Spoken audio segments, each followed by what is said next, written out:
Thank you, Toastmaster, and good morning, everyone.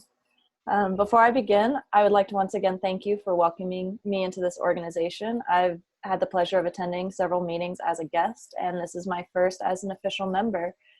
And I'm very excited to be exploring the innovative planning pathway with you all. Now, to kick things off, I would like to honor and recognize one of my all-time favorite public speakers. His name is Mike Finnegan. He is an assistant professor of leadership studies at Kansas State University, and he's taught me a lot of what I know today about facilitation management and the skills and tools that go into that. He rooted a lot of this in my introductory class with him, Introduction to Leadership Concepts, Lead 212. And it was all about communicating different styles, mindsets, philosophies of leadership, one of which started in Seattle at Pike's Place Market, titled Fish Philosophy. If you've heard it before, I'm very excited to talk with you more about it later. But at its core, it is all around that one specific corner lot of fish marketers that like to throw the fish to each other and to the audience. And they created this leadership philosophy from it called Fish, which has 4 components: play, make their day, be there, and choose your attitude. Mike Finnegan brought this into every sort of public speaking event he did by kicking everything off the same way, which is what I'm going to do with you all here. So if you'd all please raise your hands up, just like me. Raise them up. Start wiggling your fingers, jazz hands. There we go. Faster you are, the more excited you are to be here. And on 3, I'm going to have us all clap and say together, Happy Tuesday. All right? Understand? Perfect. 1, 2, 3. Thank you, everyone. Thanks for setting the stage. Once again, my name is Erin Poppe, and I'm here to do my icebreaker. So today I'd like to share with you a little bit about my past, a little bit about my present, and some hopes for the future as it pertains to Toastmasters. I'll briefly cover a little bit about my public speaking background just to get us all on the same page on where I'm coming from, and then as well as some core drivers that lead me to meet with you on a weekly basis or as frequently as I can, as I do travel around pretty frequently. First off, I should start by noting that my public speaking background started in 8th grade. I've been very fortunate to have people around me, be it leaders like Mike Finnegan, teachers like my dad. Everyone around me has been very encouraging over the years to ensure that public speaking was something in my toolkit. And in 8th grade, this started with Mrs. Willard. I cannot remember her first name right now for the life of me. My dad may remember, and some of you in this room might know her. But she was my 8th grade teacher at Bayview, and she started with us World of Work, or WOW for short, in which she instilled in us a lot of the skills we would need to know later to be functioning adults. Things like shaking somebody's hand without leaving them wiping their hand on their pants afterwards, knowing how to introduce ourselves and identify our values and our differentiators, and including public speaking, where we would have to, on a monthly basis, share some sort of a presentation, be it about a road trip across country we wanted to do, down to the details of what tires we would put on our cars, to here's our resume and our cover letter and what kind of jobs we want to get from that.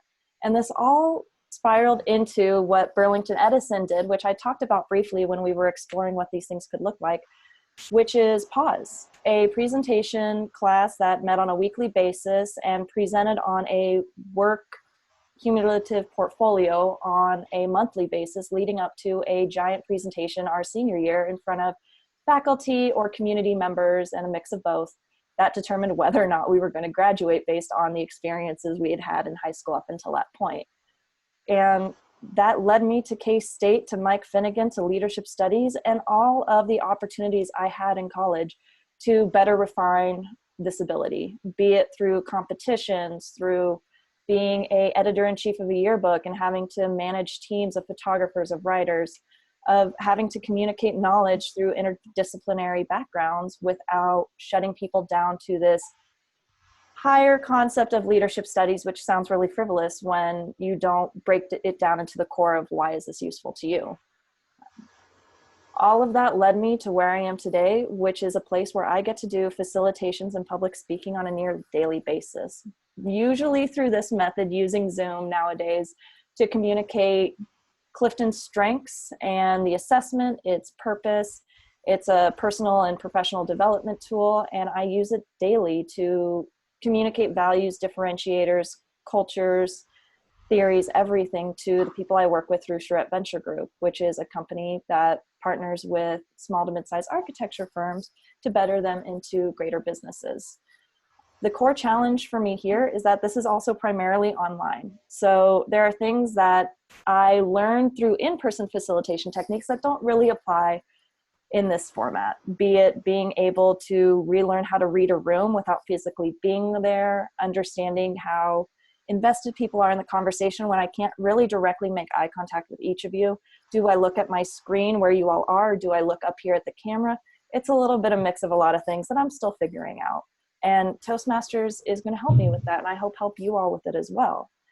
But beyond that, I also teach photography on a weekly, monthly, as often as I can basis, because I've been a photographer for the last decade through portraits, events, and now education to a lot of adults and children in the area through concepts like basics to portrait photography, or how can we leverage photography as social service organizations and leaders to better communicate our mission, our impact, our value, and affirm our employees and our volunteers who don't often get the pay, recognition, everything else that they deserve just like us, but it's our job to make sure that they feel that they're valued.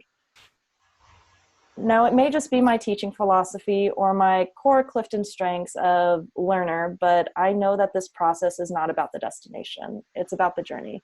It's about the mile markers, the growth, the moments of connection along the way that make this all worth it. I'm not going to walk out of Toastmasters in a month and say, I am the best public speaker in the world and I am done.